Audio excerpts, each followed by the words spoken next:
Immigrant scientists, immigrant engineers have been building America for nearly a century, not just contributing, but actually building it. The breakthroughs, the industries, the technologies that changed the world, many of them started the same way many scientists and engineers watching this video did. A suitcase, a research opportunity, a job opportunity, and a belief that their work could matter to the world. Today, I want to show you a pattern that most of you never notice. And by the end of this video, you will understand something very important. Why immigration pathways like EB1A, NIW, and even O1A exist in the first place. So let's start with one of the most famous scientists in history, Albert Einstein. He won the Nobel Prize in 1921. But in 1933, Einstein arrived in the USA. And at the same time, America was not yet the global scientific powerhouse it would later become, the America that we know today. Einstein joined Princeton, and his work helped shape the foundation of modern theoretical physics in the United States. His ideas influenced generations of scientists. Entire field of physics were built on those insights that Einstein provided. Then came another immigrant, Enrico Fermi. Enrico won the Nobel Prize in 1938. That same year, he arrived in the United States. Just 4 years later, in 1942, he built the first nuclear reactor in Chicago. That single scientific achievement changed energy, physics, and global geopolitics forever. Fast forward a few decades, now we move from physics labs to Silicon Valley. Andrew Grove, he arrived in the United States in 1956 as a refugee from Hungary. He did not arrive as a CEO that you know of today. He arrived as a young immigrant student. Years later, he became the leader of Intel. Under his leadership, Intel shaped the modern semiconductor industry. The microprocessors that power computers and laptops around the world trace their roots to the era, to an immigrant. Then came the digital revolution, Sergey Brin. He arrived in the United States in 1979 as a child immigrant from Soviet Union. Years later, he co-founded Google, also the owner of YouTube. A research project became one of the most influential technology companies in history. It transformed how humanity accesses knowledge, and the pattern continues today. Katalin, Karikó. She arrived in the United States in 1985. Her research on mRNA technology struggled for years. Funding was rejected, ideas were doubted, but her persistence eventually helped enable mRNA technologies that saves millions of lives during COVID-19 pandemic. And like many scientists watching this video, my journey also began with a visa. I am not a Nobel Prize winner like many of these great people, but I did receive an EB1A based green card. As I first came to United States as a master exchange scholar in 2015 on a J1 visa. After that, I continued my work on F1 visa and then H1B visa and later O1A visa.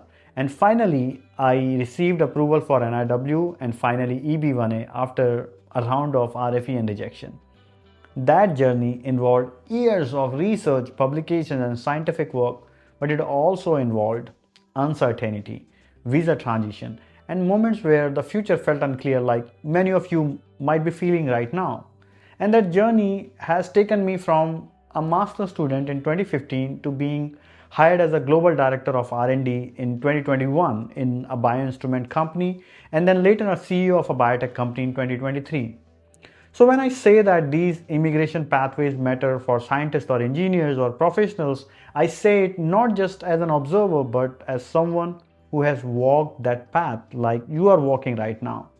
Different decades, different countries, different scientific fields, but the same pattern follow. Immigrants like you and me, we arrive in USA, we produce measurable impact, and that impact shapes science, technology, medicine, and industry. EB1A, NIW, and O1A exist to retain scientists, engineers, and professionals like you in the United States who demonstrate extraordinary ability, national importance, and recognize excellence. These visas are not just fame, they are about impact, original research, ideas that influence other scientists, other researchers, other engineers, and the field, work that advances knowledge, technology, or human health. In other words, the same type of contribution we saw from the scientist we just discussed, most immigrant scientists might never become Einstein. It is okay because that is not the standard, the ultimate standard for EB1A or NIW. The standard is whether your work contributes meaningfully to your field. There are several criteria and you have to meet those criteria, at least 3 out of 10. And I have talked in detail about these criteria in a separate video. So please go and watch that video and I'll put the link to that video in the comment section. The key is this. The key is that your work itself does not matter unless it is well documented and presented for EB1A or NIW. Impact must be clearly shown, evidence must be organized, and the story of your contributions must be explained in a way that the decision makers can understand and ultimately approve it. So many scientists and engineers today feel uncertain. They hear about the policy changes, they hear about politics, they hear stories about visa immigration rules and shifting regulations, especially in 2025 and 2026. It can feel discouraging, and I get it, but the history shows something very powerful.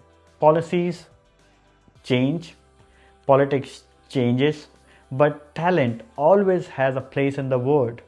So do not let policy changes get in your way.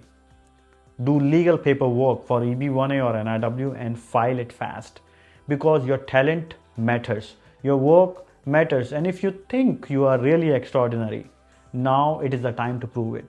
If you are a scientist or researcher or engineer looking to evaluate your eligibility, fill out the evaluation form that we can provide if you write us an email.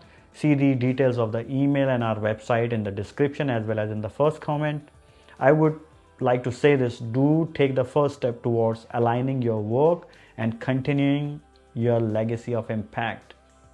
You can make a change in the world and your work does matter, but only if you can document and present it nicely. All the best.